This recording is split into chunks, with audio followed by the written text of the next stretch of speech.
Hello বন্ধুরা, welcome to our channel. আমাদের চ্যানেলে আপনাদের সবাইকে স্বাগত জানাই। তো আজকে আমরা দেখব যে যাদের পুরনো ভোটার কার্ড আছে, মানে সাদা কালো ভোটার কার্ড, এবং সেখানে হয়তো আপনাদের ভোটার কার্ডে বয়সটা মেনশন করা নেই ঠিকভাবে, সেখানে দেখবেন 1/1/1995 অনুযায়ী, কিংবা 1/1/2007, কিংবা 1/1/2005 এরকম আছে। তো এখন ভোটার কার্ড কিন্তু সম্পূর্ণ ডিজিটাল কালার হয়ে গিয়েছে। তো যাদের কোনো কিছুতে ভুল নেই অথচ চাইছেন যে আমরা ডিজিটাল ভোটার কার্ডটা কিভাবে পাবো, তাদেরকে আজকে আমরা আমাদের এই ভিডিওতে দেখাবো যে আপনারা বাড়িতে বসে নিজের ল্যাপটপ বা মোবাইল থেকে কিভাবে সেই ডিজিটাল ভোটার কার্ডটা আবেদন করতে পারেন, এবং এটা পাওয়ার জন্য আপনাকে কোথাও যেতেও হবে না, কিছু করতেও হবে না। এবং এটার জন্য আগে 25 টাকা করে লাগতো, কিন্তু বর্তমানে কোনো টাকাও লাগছে না এটাতে। এটা আপনার বাড়িতে স্পিড পোস্টের মাধ্যমে আপনি পেয়ে যাবেন। তো এটাই আমরা দেখাবো যে কিভাবে আপনারা বাড়ি থেকে এটা আবেদন করতে পারেন। তো চলুন শুরু করি। আচ্ছা, তো আমরা ন্যাশনাল ভোটার সার্ভিস পোর্টালের অফিসিয়াল যে ওয়েবসাইট আছে সেটাতে কিন্তু চলে এসেছি। তো আপনারা প্রথমে আপনাদের ল্যাপটপ বা মোবাইল থেকেও এখানে আসতে পারেন, অথবা যদি ভাবেন যে আমি কোনো অ্যাপ ইউজ করব, তাহলে NVS বলে যে অ্যাপটা আছে সেটা আপনারা ডাউনলোড করতে পারেন গুগল প্লে স্টোর থেকে, এবং সেটাতেও হবে। আচ্ছা, তো এখানে আসার পরে আপনাদেরকে যেটা করতে হবে, এইখানে দেখুন এই ফেসিলিটিগুলো পাবেন, যার মধ্যে আমাদেরকে যে 8 নম্বর ফর্ম আছে সেখানে duplicate epic and marking of PWD এইটা যে অপশন আছে, শিফটিং কারেকশন, এই যে ফর্ম নাম্বারটা আছে এটা আমাদেরকে ফিল আপ করতে হবে। এবার ফিল আপ করার জন্য এখানে ক্লিক করলে কিন্তু ফিল আপ হবে না, তার জন্য আপনাকে প্রথমে এখানে লগ ইন যে অপশনটা আছে এখানে লগ ইনে ক্লিক করতে হবে, এবং লগ ইন করার পরে এখানে আপনার ইউজার আইডি এবং পাসওয়ার্ড দিয়ে ক্যাপচারটা দিয়ে লগ ইন করবেন। যদি আপনার ইউজার আইডি না থাকে তার জন্য don't have account register as a new user বলে যে অপশনটা আছে এই যে নিচে, এখানে ক্লিক করে আপনি রেজিস্টার করে নিতে পারেন। তো আমাদের ইউজার আইডিও আছে, রেজিস্টার করা আছে, এবং আমরা এবার এই যে ক্যাপচারটা আছে সেটা দিয়ে ডাইরেক্ট এখানে মানে লগ ইন হয়ে যাব। তো লগ ইন হয়ে যাচ্ছি, তারপরে আপনাদেরকে আমরা দেখাচ্ছি কি করতে হবে। যেমন এখানে আমরা লগ ইন হয়ে গেলাম। আচ্ছা, এখানে লগ ইন হয়ে যাওয়ার পরে এইবার এখানে দেখুন, এইখানে এবার আমাদেরকে যেটা করতে হবে, এইবার এই যে হলুদ কালারের নিচে application for correction shifting duplicate epic card, এইটাতে আপনাদেরকে ক্লিক করতে হবে। তো আমরা এটাতে ক্লিক করে দেব। এটাতে ক্লিক করার পর এবার বলছে প্লিজ প্রোভাইড বিলো ডিটেলস। আপনি কার জন্য এটা করতে চাইছেন? সেলফ মানে নিজে, এবং ফ্যামিলির জন্য। তো আমি ফ্যামিলির জন্য, এবার ফ্যামিলিতে ক্লিক করে আপনার যার আপনি ভোটার কার্ডটা অর্ডার করবেন ডিজিটাল, তার ভোটার কার্ডের নম্বরটা এখানে দিয়ে নেক্সটে ক্লিক করবেন। তো আমি ভোটার কার্ডটা নম্বর দিয়ে নেক্সটে ক্লিক করে আবার দেখাচ্ছি। তো এখানে চলে এসেছে দেখুন যে election commission of India 8 number form. তো এইখানে আই সাবমিট অ্যাপ্লিকেশন ফর, আপনি কিসের জন্য অ্যাপ্লিকেশনটা সাবমিট করছেন? শিফটিং অফ রেসিডেন্স, আপনি যদি মানে আপনার রেসিডেন্স চেঞ্জ করতে চান তার জন্য। এখানে correction entries existing poll, electoral poll, নাম, gender, date of birth, age, এগুলো সব কিছু আপনি চেঞ্জ করার জন্য। মোবাইল নাম্বার, ফটোগ্রাফ, এইটা থেকে আপনি পাবেন। ঠিক আছে।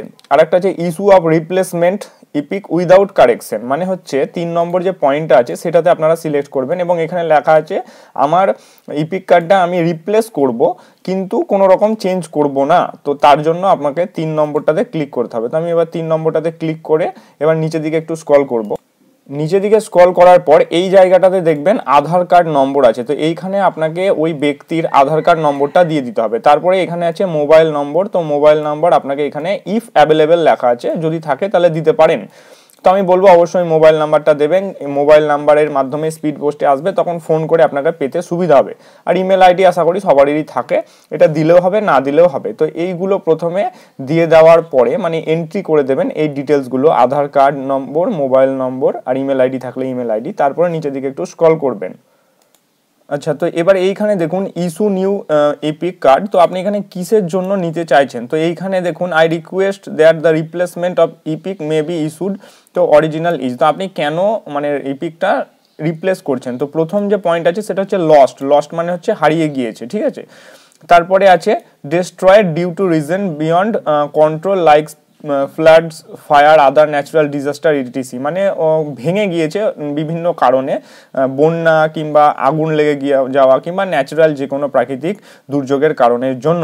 এবং 3 নম্বর মাল্টিলেটেড বলতে এখানে বোঝানো হচ্ছে যে হয়তো আপনার ইউজ করতে করতে কিছু মুছে গিয়েছে, বহু বিকৃত মানে বিকৃত হয়ে গিয়েছে, যেমন ছিল তেমন আর নেই, ইউজ করতে করতে অনেক সময় হয় না কিছু কিছু ডেটা উঠে যায়, সেই রকম ব্যাপার। তো তার জন্য এই 3 নম্বর। তো এই দুটোর মধ্যে আপনি সিলেক্ট করবেন, যেটা করবেন আপনারা লস্ট যেটা আছে সেটা করবেন না। লস্ট সিলেক্ট করলে কিন্তু আপনাকে মানে পুলিশে যে ডায়েরি করতে হয় একটা, সেই ডায়েরির কপিও আপনাকে দিতে হতে পারে, হয় এখানে দিতে হবে, নাহলে পরবর্তীকালে আপনাকে অফিসে গিয়ে জমা করতে হবে, তবেই অ্যাপ্রুভ হবে। আর এই দুটো করলে কিন্তু আপনাকে কিছু আপলোড করতে হবে না, বুঝতে পেরেছেন? তো এই দুটোর মধ্যে যে কোনো একটা আপনি সিলেক্ট করে দেবেন।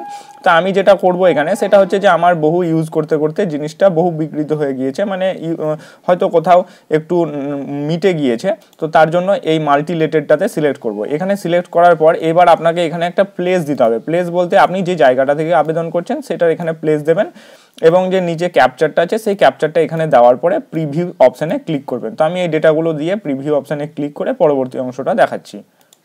আচ্ছা, তো এখান থেকে আপনি সেই প্রিভিউ যে অপশনটা আছে সেটা পুরো ফর্মটা দেখতে পাবেন, এবং এখান থেকে আপনি চাইলে প্রিন্ট করে সেভ করে রাখতে পারেন আপনার যে আপনি কোন জায়গাটা মানে ঠিক করেছেন বা কিছু অ্যাড করেছেন নাকি, সেটা কিন্তু এখান থেকে আপনি এই ফর্মটা প্রিন্ট করে রাখতে পারেন। পরবর্তীকালে আপনার যদি কোনো কাজে লাগে, কিংবা বিএলও যদি আপনাকে বলে যে অনলাইনে অ্যাপ্লিকেশন করেছিলেন তার একটা রেকর্ড দেখান, তো আপনি এটা দেখাতে পারেন, ঠিক আছে?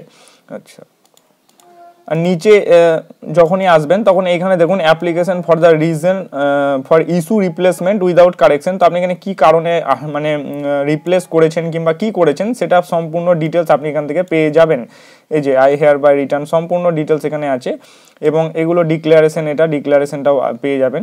আচ্ছা, এগুলো সব দেখে নেওয়ার পর এবার আপনাদেরকে যেটা করতে হবে সাবমিট অপশানটাতে ক্লিক করতে হবে। তো আমি এবার সাবমিটে ক্লিক করব। সাবমিটে ক্লিক করার পরে এখানে দেখুন বলা হচ্ছে thank you for submitting from on NVSP your form reference ID is, দিয়ে আমাকে একটা রেফারেন্স আইডি দেওয়া হয়েছে এবং মোবাইলেও মেসেজ চলে এসছে, এবং নিচে লেখা আছে your epic will be delivered through speed post. তো আমাকে বলাই হচ্ছে আপনার ইপিকটা স্পিড পোস্টের মাধ্যমে চলে যাবে, এবং যে নম্বরটা আছে এখানে অর্থাৎ রেফারেন্স নম্বর, ওটা দিয়ে আমি এখানে ট্র্যাকও করতে পারি।